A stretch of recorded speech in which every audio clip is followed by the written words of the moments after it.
Shalom mes amis, donc en compagnie de Shoshana dès le matin. Donc je souhaite à tout le monde Boker Tov, n'est-ce pas? Boker Tov. Et puis vous dire, parce que ce matin, voyez-vous, je regardais une vidéo d'ailleurs que j'ai postée juste avant celle-là, et puis c'était un humoriste qui parlait de garder le Shabbat. Et moi, je voudrais exprimer dans la pensée, bien sûr, messianique, ce qu'il comprend, mais ce que nous comprenons avec le Ruach HaKodesh, n'est-ce pas? Et puis aussi, par mes expériences ici depuis 4 ans, en Eretz Israël, depuis mon Aliyah, et je dois dire que j'avais déjà observé que chaque fois que nous faisions une fête, un jour avant ou 2 jours avant ou pendant, il y avait une attaque terroriste ici en Israël. Chaque fois, il y avait la mort d'un juif, que ce soit dans la ville, la vieille ville, les bus, les attaques dans le bus, enfin peu importe, mais chaque fois il y avait 1 ou 2 morts de notre peuple. Et vous savez, pour le peuple qui nous combat, la Palestine, donc les Palestiniens qui sont autour, bien sûr, d'Israël, de notre petit pays d'Israël, nous sommes entourés d'ennemis, nous le savons. Et voyez-vous, bien sûr qu'ils aspirent à gagner la terre d'Israël, parce qu'ils veulent un État pour eux. Mais ce qu'ils ne comprennent pas, c'est que selon la Torah, selon la parole d'Hachem que nous savons, nous le peuple d'Israël, c'est que Hachem, Moshe, par l'intermédiaire de Moshe, le prophète Moshe, a donné cette terre à notre peuple. Il ne l'a pas donnée à l'ennemi de nos âmes. Donc ça, c'est une chose. Et c'est ce que le peuple palestinien ne comprend pas. Voilà. Ensuite, la deuxième chose là où je voudrais vous éclairer également, c'est que pour le 7 octobre, oui, ça s'est passé à Shabbat, et en plus le dernier jour de la fête de Sukkot à Simchat Torah. Et voyez-vous, Simchat Torah, et c'est le jour donc où c'est le jour de la joie. Et c'était à Shabbat, effectivement. Mais il faut savoir que pourquoi l'ennemi de nos âmes attaque toujours pendant les fêtes ou à Shabbat.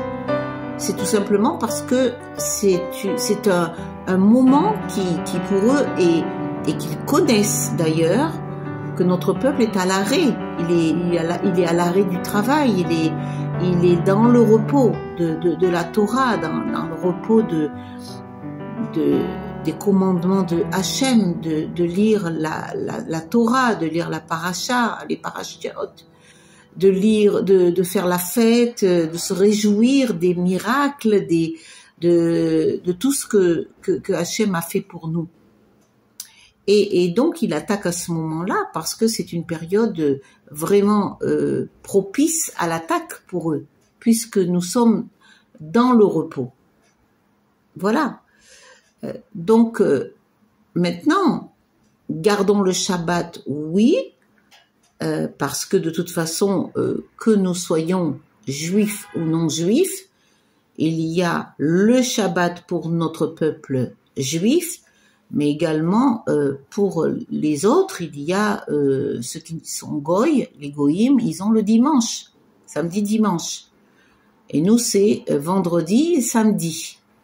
Bien sûr, pas de la même façon, parce que les fêtes, c'est encore une autre vidéo à faire, puisque les fêtes des goyim ne sont pas les fêtes de l'Éternel. Elles n'honorent pas Hachem, notre Dieu. Elles n'honorent pas Hachem, n'est-ce pas? Non. elles honorent plutôt l'ennemi de nos âmes. Mais ça, c'est une autre vidéo à faire. Ok. Je voudrais juste expliquer donc que pour l'ennemi de nos âmes, pour le peuple palestinien, eh bien, c'est une période propice lorsque nous fêtons nos fêtes juives qui, je le rappelle, commémorent tous les miracles de Hachem, de Dieu qu'il a fait pour nous tout au long de notre histoire juive, chaque fois où il nous a sauvés, chaque fois où nous avons combattu avec lui, parce qu'il est avec nous dans toutes choses, mes bien-aimés. Hachem est avec nous dans toutes choses. Alléluia. Nous ne pouvons, nous, mettre notre confiance qu'en Hachem, qu'en Dieu. On sait qu'il combat pour nous. Voilà la différence entre une guerre, on va dire, naturelle, une guerre humaine et charnelle, et une guerre spirituelle. Nous nous attendons toujours à Hachem. Et là, j'espère de tout cœur que pour la fête de Purim, qui est dans 2 jours, hein, après Shabbat, dimanche soir et lundi, je souhaite vraiment que nous soyons gardés de l'ennemi de nos âmes, que vraiment Dieu protège notre peuple d'Israël, protège nos soldats, et nous aspirons encore à la libération des otages. Il y en a encore 134.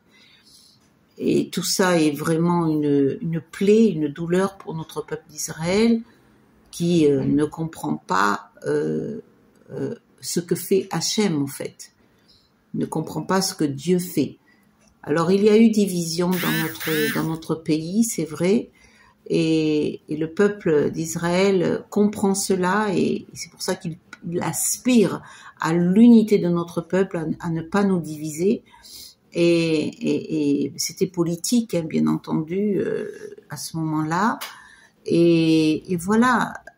Donc, nous cherchons l'unité, nous cherchons Hachem surtout. Et pour nous, bien sûr, qui sommes en Yeshua, nous savons que Hachem est dedans cette guerre, que ce qu'il fait, et c'est lui, c'est sa main qui va agir encore pour la libération de notre peuple d'Israël, pour la libération des otages, et nous aspirons à cela. Alors, vraiment de tout cœur ce matin, je viens de me réveiller, mais c'est vrai que je voudrais vous dire que je vous aime de l'amour du Seigneur, que en Israël, on vit quand même, hein, on est là, on fait nos affaires, on va dire, hein, on travaille, mais il y a quand même une certaine interrogation. Et je pense que c'est un bienfait pour notre peuple d'Israël, pour chercher vraiment à se rapprocher de Hachem, se rapprocher de Dieu encore plus, se sanctifier également, se sanctifier pour notre peuple d'Israël, et je pense qu'après viendra la Géoula, la délivrance, telle que Hachem le veut. Parce que n'oublions pas que notre peuple d'Israël, Dieu l'aime, Hachem aime notre peuple d'Israël. Et Hachem veut que tous soient sauvés également. Voilà. Alors, c'était juste une petite réflexion matinale. Mais en tout cas, je vous souhaite à tous Chag Sameach, Purim. Et à très bientôt. Je vous aime de l'amour du Seigneur en Yeshua Mashiach. Que Dieu vous bénisse. Et restons dans son shalom. Restons dans sa paix. Chag Sameach. Purim. Lekulam.